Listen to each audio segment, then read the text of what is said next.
doing what you're good at feels good. It tends to generate positive rewards.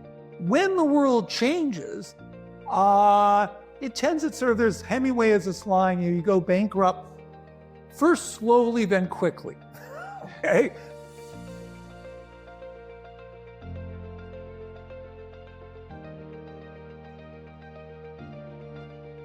We're actually here with Dan Levinthal, who is a professor of corporate strategy at the Wharton School. And I'm Dave Maslach. I'm an associate professor at Florida State University, and this is Pino Adia at the Tuck School. One of the key things that is really motivating us to have this conversation is to bring to a broader audience, hopefully, an understanding of how learning is related to decision making. And the myopia of success, which is a classic paper co-authored by Dan and G. March, is a great example of that. So why the interest in decision making at this moment? What's going on there in terms of this recent, I guess, excitement that you have about decision making? What's the story? Why this moment? I think the learning team is at a really interesting moment. We're kind of in the spotlight. So learning, particularly as another contrast point in sort of traditional economic analysis, and we're making these rational choices and what's the optimum. I think our current moment in enthusiasm around artificial intelligence has really brought learning and decision-making together front and center in a very, very salient way. Right. So the algorithm is a fancy way of learning and compile inferences from data. Yeah. And at this current moment, we're saying, those predictive algorithms, they actually are pretty good at making choices and judgments. Now, it's an open question about how far up the food chain of strategic action that might be. The use of these large language models have really coupled, and what they're posing is really hardwiring, in some sense, a link between a particular process of learning, in this case, artificial, not human, or what we might typically think about organizational, to the decision-making apparatus of the enterprise. Oftentimes, when we think about decision-making, we think about an individual with a bunch of alternatives, assessing each one of them, and then determining which one is the most attractive. Now, that is an example of decision-making without learning. If we add learning to that, what is different there?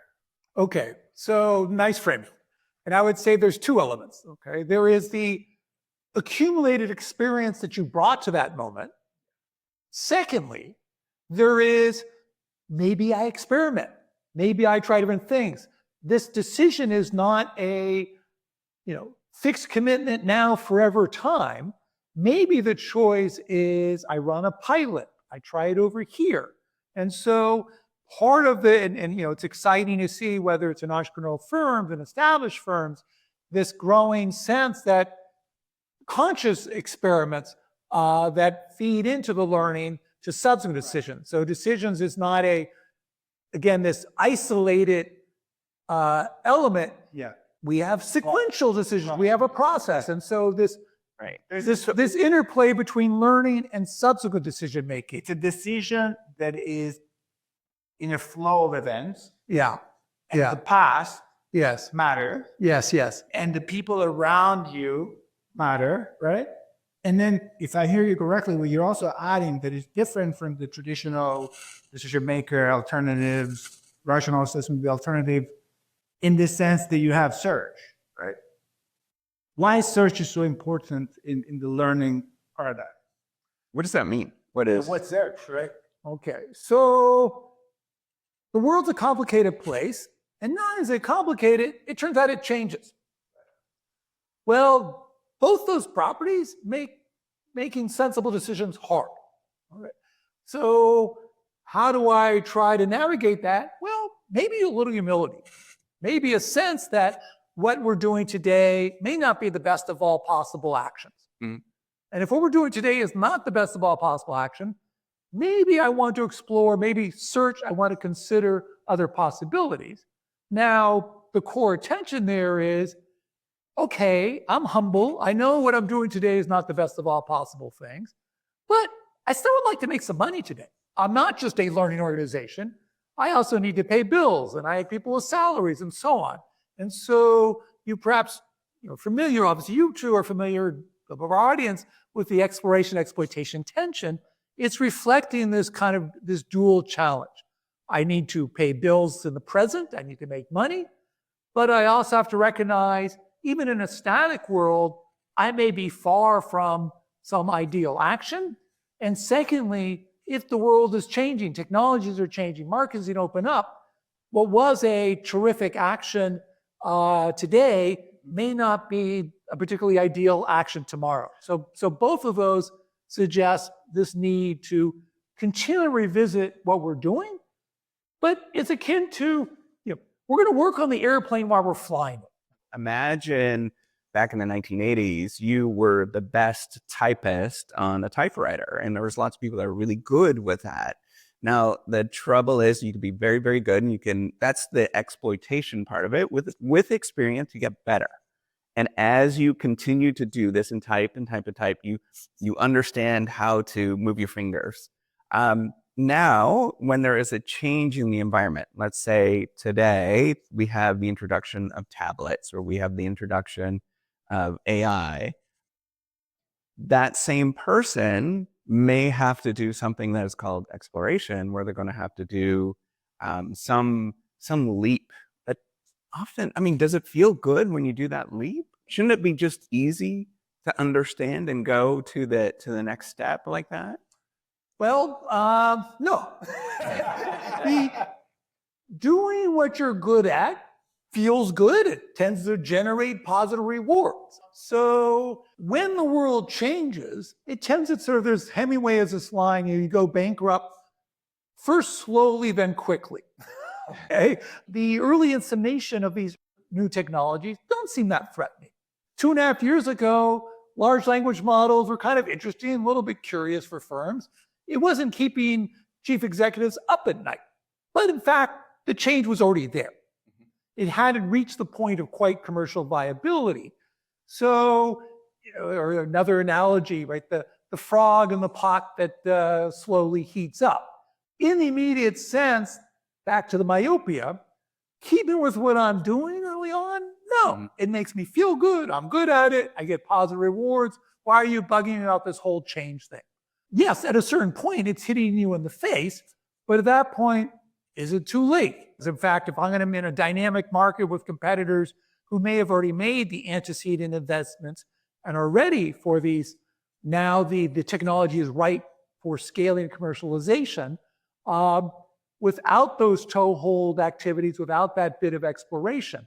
So back to your question, in the near term, it may feel like it's a distraction. It may feel like a luxury. We're tough-minded business people. We don't do this explore thing. Think about the success trap. What are some of your favorite examples of success trap stories in the business world? Gee, what's the problem? We're successful. Doesn't feel like a trap. It seems like a happy place. And the trap element is where that success precludes some of the sort of search, exploration that we've been talking about. And it's a challenge. So the organization, even successful firms live in competitive context. I think Intel is an interesting example where they're the big success story of the PC revolution, and they get vectorized around the product family of their microprocessor. That's still a dog-eat-dog business. And it takes enormous sums of money to build out those plants. So they are working really, really hard to come up with that next generation, the 386, the 486, enormous energy. And so all hands in deck, let's push this forward, and we're making buckets of money. That seems sensible. It seems rational. It is hard to anticipate when product life cycles mature, when do alternative technologies comes in. The smartphone seemed like a fancy phone. Who knew it was a mobile computer? Who knew that that's going to invite a kind of different chip technology. Now, even further down the road, it turns out we have parallel processing as the basis for AI. It's not the serial processor. So, A, I'm making money. B, it's not easy making money. It takes all our engineers working all the time to be the most relevant firm in this current technical trajectory. So it's a sort of natural pathology. Amazon is a really interesting example. We talked about it a bit ago in the founding story. Think about search. Again, it's not whimsy. It is the continual pushing out of the adjacencies. So in its origin story, we're looking for things. Books are attractive because knowledge about individuals, there's an enormous array of possible content. The matching of this enormous array of content individual, that's going to privilege our quantitative data. Okay, what are other things we can build as we develop that infrastructure? What's the adjacency there? And it turns out we develop really good technology. We're really excellent about running large data systems. You know what? It turns out other organizations have that need. Why don't we start monetizing and offering this as a service? Amazon Web Service. Amazon Web Service, which happened well down the road, this adjacency represents the bulk of their profitability in the current topic. So what's salient to us as consumers, what we experience, it's really great. We're modest price. Within 24 hours, I get these goods and services and so on. But it is this kind of continual push of from where we are, your job is not to be that comfortable.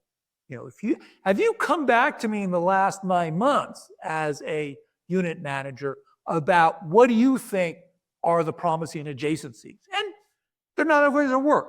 They buy One Medical, they think about medical services. That adjacency didn't work for them, okay? But because you're a somewhat disciplined explorer, you acknowledge that. If you were to, in New York City, in Times Square, if you wanted to put, there's that big screen on Times Square, what would you put on that as sort of a wrap-up question of thinking about, what is so important about decision-making and learning? What is it about the myopia of learning that you would guide? Or maybe you wouldn't even talk about the myopia of learning. Maybe there's something else that you would think about to put on that big billboard in Times Square. So I'll talk myself into it a little, or I would say people are familiar, or maybe familiar with this idea of the servant leader. Okay, I would put it as the leader. There's an interesting duality. You're both a bit of a captain of a ship and coordinating action. At the same time, needing some level of humility about how clever we are in the moment and how our prior cleverness may or may not translate to a future world. I had the advantage of thinking more.